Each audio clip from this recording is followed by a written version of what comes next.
Hi guys, it's me again, Rhea Bitangkor, and welcome back to my YouTube channel.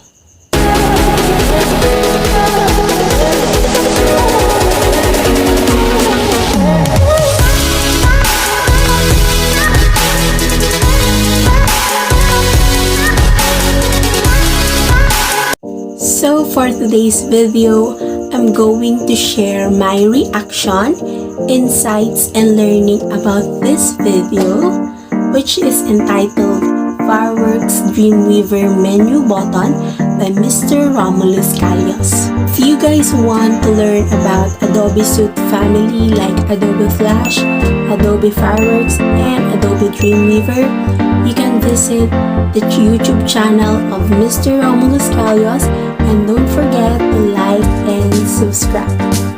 So in the video tutorial, Mr. Callos used two Adobe software, which are Adobe Dreamweaver and Adobe Fireworks. First, in creating the layout design for menu button, Mr. Callos used Adobe Fireworks CS3. He import first an image and use a ruler as a guide for tracing.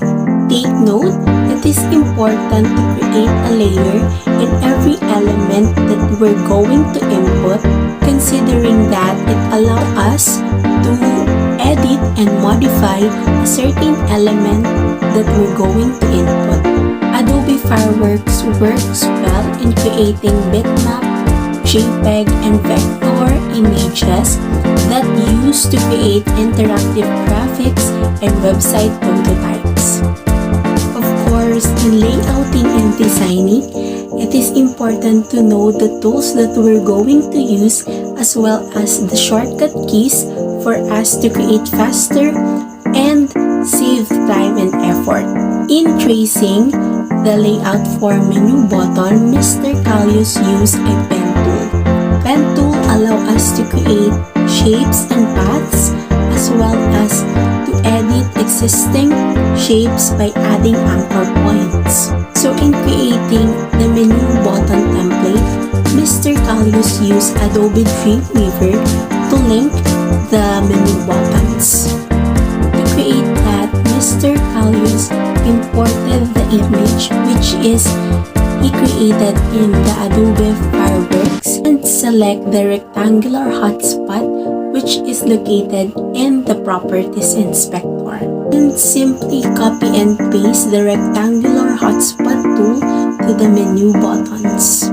Also, don't forget to continuously check your work in your web browser to see if there are changes in your design. And last but not the least, link your menu button to your target pages. In this video tutorial, I learned how to create a menu button using the rectangular hotspot tool.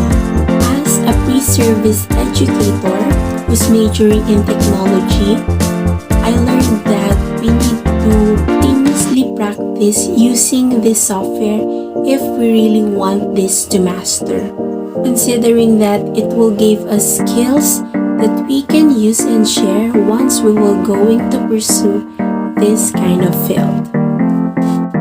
So that's it for today's video. Thank you guys for watching, and if you haven't watched my other reaction videos, you can visit my YouTube channel and like for more videos, and don't forget to subscribe. See you on my next